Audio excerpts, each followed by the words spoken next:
17వ తారీఖు 12వ నెల 2025వ సంవత్సరం కర్నీ గ్రామంలోని మారెమ్మ మాత గుడి ముందు పెద్దలందా చేరి దేవర ఎలా చేయాలనే విధి విధానాలు చర్చించుకునే సందర్భంలో చిన్న వివాదం చోటు చేసుకోవడంతో దేవమ్మకు కూడా పూజ చేసి పొట్టేళ్ళు ఇద్దామని అనుకున్నామని కొందరు, వద్దు దేవమ్మ పూజ మాత్రమే కానీ పొట్టేళ్ళు ఇవ్వరాదని, మరో సంవత్సరం అలా చేయొచ్చని కొందరు వాదించుకోవడం చూశాను. అందులో ఒకరు పెద్ద గొంతుతో ఊరికేమన్నా అయితే ఎవరు బాధ్యులు అనే మాట ముమ్మార్లు అనడం నేను విన్నాను. నాకది అప్పుడు అర్థం కాలేదు. కానీ ఈ దేవరణ మరునాటి నుండి 18/12/2025 19/12/2025 నుండి అందరికీ చికెన్ గున్యా, డెంగ్యూ జ్వరాలు లాంటివి విష జ్వరాలు చుట్టుకోవడం, దేవర రోజే ఒకరు అనారోగ్యంతో మరణించారని తర్వాత వినడం చూశాం. సరిగ్గా వారం లోపే అదే జ్వరంతో బాధపడుతూ బీపీ బాగా లోపించి మా వెంకటేష్ యొక్క భార్య లలితమ్మ కాలం చెందడం, ఈ దేవర తాలూకు బాధలు మాలో అందరిలో ఉండిపోయాయి. మన కళ్ళ ముందు మనవారు శరీరాన్ని విడవడం సహించలేని దుఃఖంగా మారిపోయింది. శరీరాన్ని విడిచిన ఆత్మ అమ్మలో లీనమై మరో చోట జన్మించడం సత్యం. మనం పుట్టకముందు కూడా మనం కూడా ఏదో ఒక చోట మరణించిన వారిమే. తిరిగి ఇలా పుట్టాం, తిరిగి శరీరాన్ని విడుస్తాం. ఇది అనివార్యమైనటువంటి విషయం. శ్రీకృష్ణ పరమాత్మ భగవద్గీతలోని సాంఖ్యయోగంలో 2వ అధ్యాయం 27వ శ్లోకం అర్జునుడికి ఈ విషయాన్ని బోధించారు.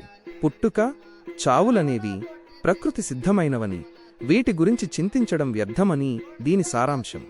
పుట్టినవానికి మరణం తప్పదు, అలాగే మరణించిన వానికి తిరిగి పుట్టుక కూడా తప్పదు. ఇది ప్రకృతి యొక్క అగమ్యమైన చక్రం. కాబట్టి ఎవరూ మార్చలేని ఈ అనివార్యమైన విషయం గురించి నీవు చింతించడం, దుఃఖించడం సరైనది కాదు. వివరణ: మనం పాత బట్టలను వదిలేసి కొత్త బట్టలు ఎలా ధరిస్తామో, ఆత్మ కూడా పాత శరీరాన్ని వదిలి కొత్త శరీరాన్ని ధరిస్తుందని కృష్ణుడు అర్జునుడికి వివరిస్తాడు. లోకంలో ఏదీ శాశ్వతం కాదని తెలిసినప్పుడు దానికోసం శోకించడం జ్ఞాని లక్షణం కాదని ఈ శ్లోకం మనకు చెబుతుంది. ఇది భగవద్గీతలో అత్యంత ప్రసిద్ధమైన మరియు లోతైన అర్థం కలిగిన శ్లోకం. ఆత్మ నిత్యత్వము గురించి శ్రీకృష్ణుడు అర్జునుడికి వివరించిన సందర్భంలోనిది. మానవుడు పాతబడిన బట్టలను వదిలేసి కొత్త బట్టలను ఎలాగైతే ధరిస్తాడో, ఈ దేహి ఆత్మ కూడా పాతబడిన శరీరాలను వదిలివేసి కొత్తవైన ఇతర శరీరాలను పొందుతుంది. విశేష వివరణ: ఈ శ్లోకం ద్వారా శ్రీకృష్ణుడు 2 ముఖ్యమైన విషయాలను చెబుతున్నారు. 1. మార్పులేనిది ఆత్మ. శరీరం మాత్రమే ముసలిదవుతుంది, కానీ ఆత్మ ఎప్పటికీ పాతబడదు. 2. మరణం ఒక మార్పు మాత్రమే. మరణమంటే అంతం కాదు, అది కేవలం ఒక వస్త్రాన్ని మార్చినంత సహజమైన ప్రక్రియ. మనం కొత్త బట్టలు వేసుకున్నప్పుడు ఎలాగైతే సంతోషిస్తామో, ఆత్మ పాత శరీరాన్ని వదిలి కొత్త శరీరాన్ని పొందడం కూడా అంతే సహజం అని అర్జునుడికి ఉపదేశిస్తాడు.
చేస్తావా ఎట్లా నెటకాలు దేవరం చేసినట్టు చేస్తున్నాం అలా.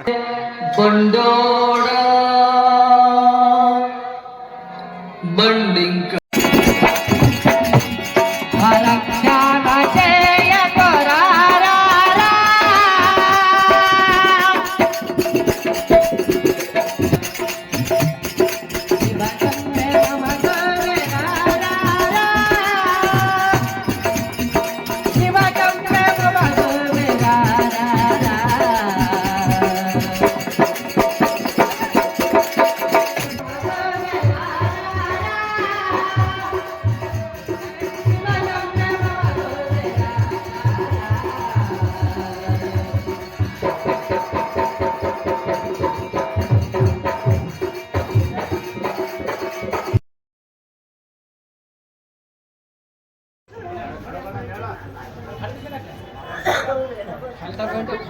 ఎక్కువ కొట్టేసాడు, ఇంత ఎక్కువ కొట్టేసాడు.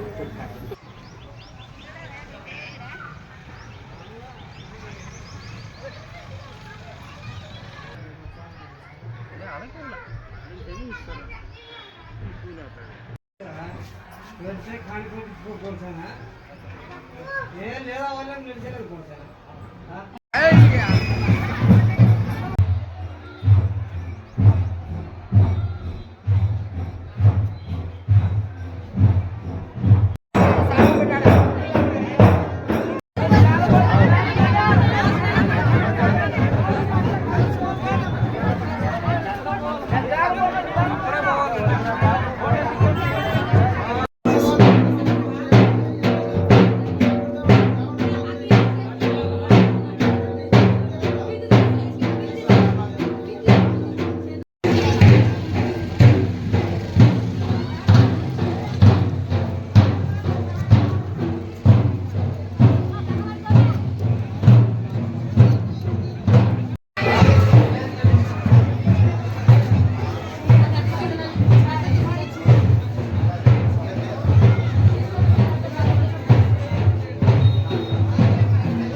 దేవమ్మ తల్లి గుడి ఇది.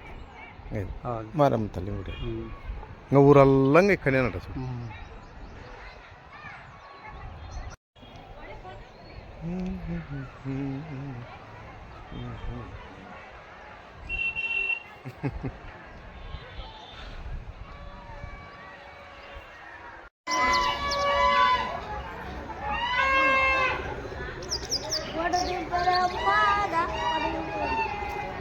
పిట్టే పిట్టే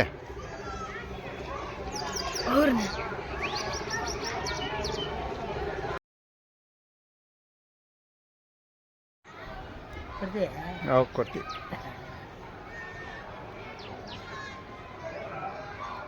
రైలు అప్పుడు పోతున్నారు రైలు.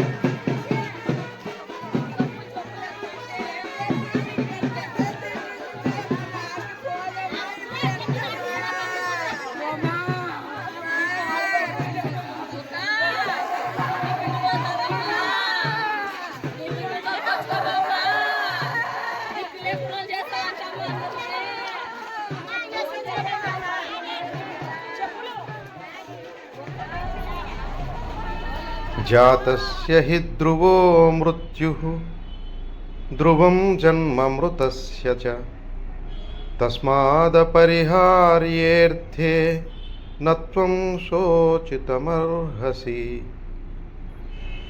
జాతస్య హి ధ్రువో మృత్యుః ధ్రువం జన్మమృతస్య చ తస్మాదపరిహార్యేర్థే నత్వం శోచితమర్హసి. పుట్టిన ప్రతివానికి పుట్టిన ప్రతి ప్రాణికి మరణం నిశ్చయం. అలాగే మరణించిన వాడు మళ్ళీ జన్మించడం కూడా అంతే నిశ్చయం. ఇది ప్రకృతి సిద్ధమైన మార్పు. దీనిని ఎవరూ ఆపలేరు. కాబట్టి తప్పించుకోలేని ఈ విషయం గురించి నువ్వు దుఃఖించడం తగదు. గీత ప్రకారం మరణం అంటే కేవలం ఈ శరీరాన్ని వదలడం మాత్రమే కాదు, ఆత్మ నిత్యమైనది. పాత బట్టలను వదిలేసి కొత్త బట్టలను ధరించినట్లుగానే ఆత్మ పాత శరీరాన్ని వదిలివేసి కొత్త శరీరాన్ని పొందుతుంది. లోకంలో ఏ శక్తి కూడా పుట్టుకను చావును ఆపలేదు. సూర్యోదయం తర్వాత సూర్యాస్తమయం ఎలాగో జన్మ తర్వాత మరణం కూడా అలాగే సహజం. అర్జునుడు తన బంధువుల మరణాన్ని తలుచుకొని దుఃఖపడుతూ బాధపడుతున్నప్పుడు శ్రీకృష్ణుడు ఈ విషయాన్ని చెప్తాడు. శరీరం అశాశ్వతమని, ఆత్మ శాశ్వతమని తెలుసుకోవడమే జ్ఞానం. నేను అంటే శరీరం కాదు ఆత్మ అని గుర్తించినప్పుడు మరణ భయం ఎవరికీ ఉండదు. ఈ శరీరంతో మనం పాపగానో బాబుగానో లేక ఏ జీవిగానో ఒక్కరిగానే పుడతారు. అలాగే వారి సమయం అయిపోయినప్పుడు ఒక్కరిగానే పోతారు. అలాగే వస్తూ ఉంటారు. ఈ మధ్యలో పెరిగిన బాంధవ్యం మనలను దుఃఖంలో ముంచెత్తుతుంది. అనివార్యమైనటువంటి ఈ జీవన చక్రంలో మనం జ్ఞానులుగా మారడానికి ప్రతి జన్మలోనూ కృషి చేయాలి. అదే భారతీయ హిందూ జ్ఞానం. ఈ జ్ఞానం పొందిన వారు దేనికి చలించరు.